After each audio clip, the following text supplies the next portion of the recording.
وقتی که مواد مخدر مصرف میکنی طبع بدنت سرد میشه، مشکلات کبدی برات ایجاد میشه. وقتی مشکلات کبدی برات ایجاد میشه، کبد چرب میگیری، اختلال کبدی پیدا میکنی، آنزیمای کبد به هم میخوره، در نتیجه هورمونا و تنظیمات هورمونا به هم میخوره و تنظیمات هورمون تستوسترون به هم میخوره. مشکلات جنسی برات ایجاد میشه.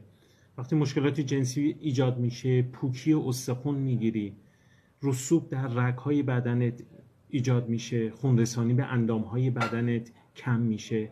همه اینها به خاطر مصرف مواد مخدر تو بدن تو ایجاد میشه.